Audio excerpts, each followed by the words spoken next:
선을 넘은 후티 반군의 행태에 미군이 전 세계 동맹국에 소집 요청을 보냈다는 소식이 전해졌었습니다. 현재 이스라엘과의 전쟁을 선포한 후티 반군은 아시아와 유럽을 이으며 전 세계 해상 컨테이너 물동량의 30%, 상품 무역량의 12%를 차지하는 해상 무역로인 홍해에서 지나가는 서방 상선을 대상으로 무차별 공격을 퍼붓고 있습니다. 지금까지 최소 10여 척 이상의 선박이 후티 반군에 의해 공격받으며 대형 해운 회사들은 홍해 운항을 중단하고 아프리카 희망봉을 도는 우회로를 찾고 있는 상황입니다. 이로 인해 운송이 대폭 지연되며 전 세계적인 무역난이 예상되자 미국에서도 참지 않고 칼을 빼든 것입니다. 그리고 바로 어제인 20일, 미국에서 한국에도 후티 반군 퇴치를 위해 청해부대를 파견해달라 요청했다는 놀라운 소식이 전해졌습니다. 미국 국방장관 로이드 오스틴은 지난 19일 나토와 유럽연합 및 43개국에서 참여한 국방부 고위직 화상회의에서 홍해 항로 보호를 위해 해군 부대의 파견을 요청했는데요.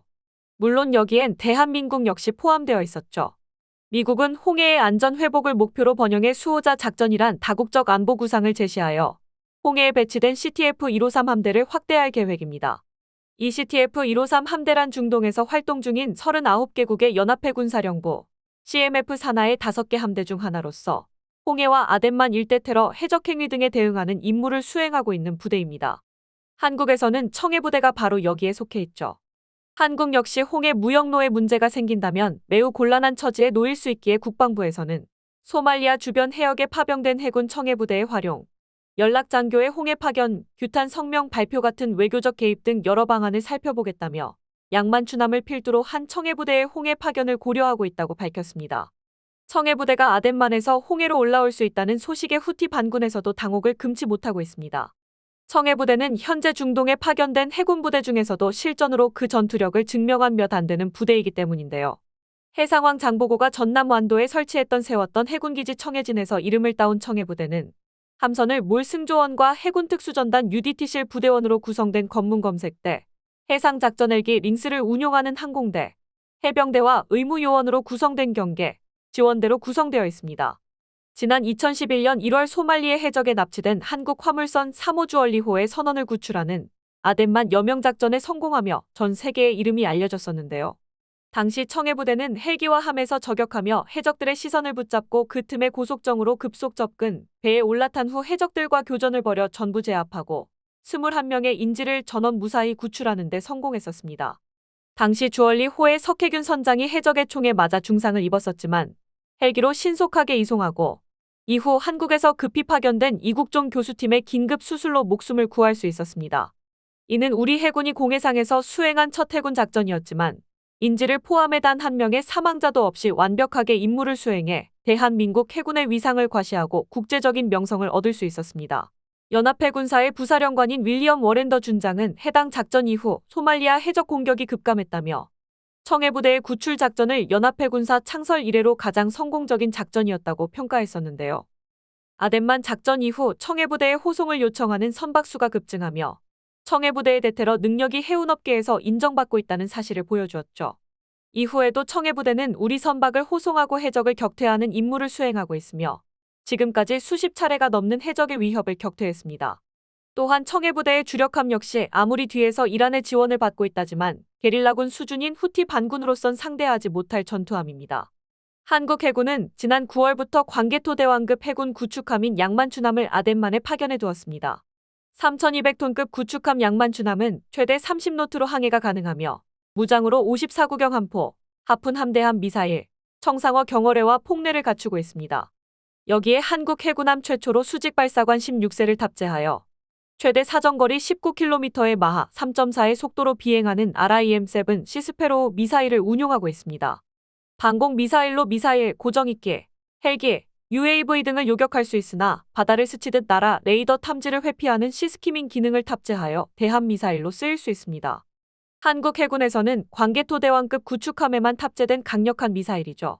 여기에 슈퍼링스 2기와 고속단정 한 척을 탑재하고 있어 아덴만 여명작전과 같은 특수부대의 양방향 침투 작전을 수행하는 것도 가능합니다.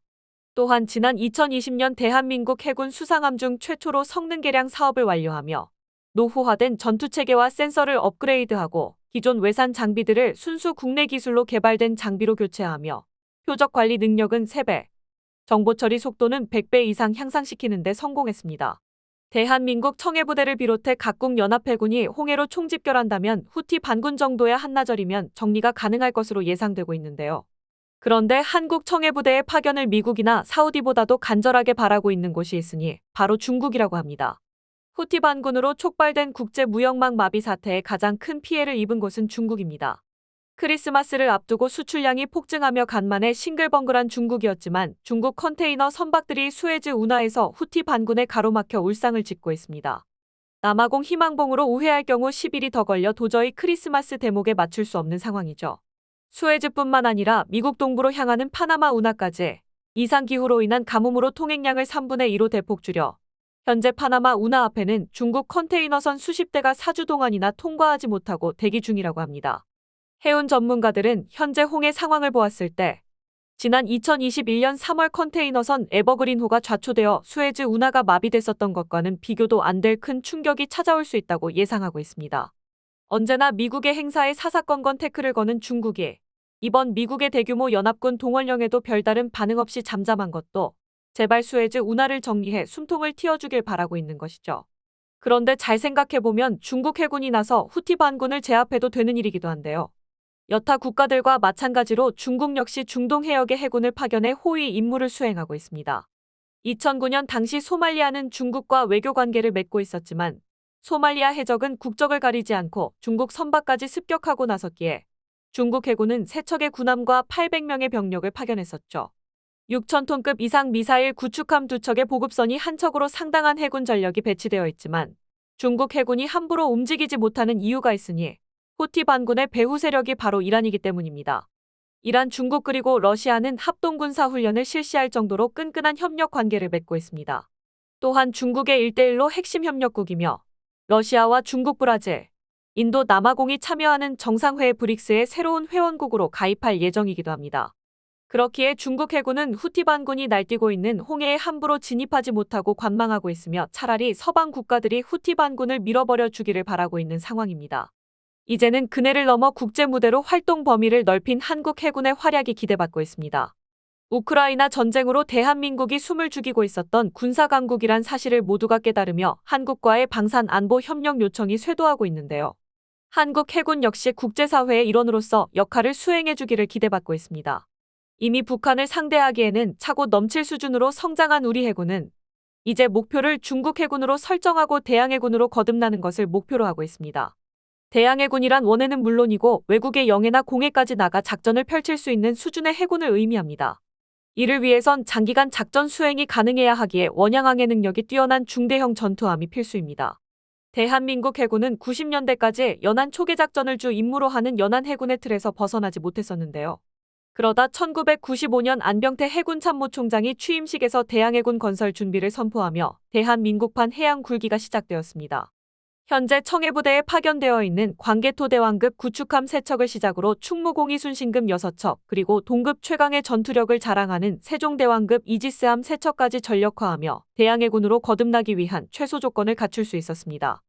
여기에 세종대왕급보다 600톤이나 늘어난 정조대왕급 구축함과 한국형 이지스 시스템을 탑재한 충남급 호위함이 하나둘 전력화되고 있으며 미니 이지스함 KDDX와 진정한 대양해군의 필수 조건인 항공모함까지 건조 프로젝트가 진행 중이고 함재기로 사용될 KF-21 전투기까지 준비된 상황입니다.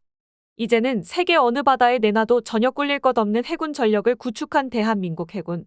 하지만 몇 년 전까지도 대양해군로는 한반도의 전술 환경에서 지나친 예산 낭비라는 비판을 받아왔었습니다.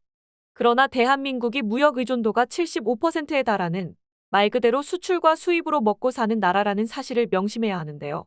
삼면이 바다로 둘러싸이고 마땅한 자원도 없는 데다가 대륙과의 통로는 북한으로 가로막힌 한국은 섬나라와 같은 해양국가로 해상무역로에 국가의 생명을 의존하고 있다고 해도 과언이 아닙니다. 즉, 북한의 남침을 막는 일만큼이나 우리의 해상무역로를 지키는 것이 중요하다는 말이죠. 또한 대한민국이 진정한 4대 방산 수출국으로 도약하기 위해서는 가장 금액이 큰 방산 계약이 이루어지는 해양 방산 분야에서 그 능력을 증명해낼 필요가 있습니다. 대양해군으로 이어지는 길은 단순히 해군을 강화하는 것을 넘어 우리 방위산업에 엄청난 경제적 파급력과 미래 산업을 육성할 수 있는 기회를 제공해 줄 것입니다. 아무튼 이번 후티 반군 사태에서 대한민국 해군의 능력을 증명해내고 조속히 무역로를 안정시켜 우리 경제에 큰 타격이 없었으면 하는 바람입니다. 끝까지 시청해주셔서 감사합니다. 도움이 되셨다면 좋아요를, 다른 이야기도 궁금하시면 구독을 눌러주세요.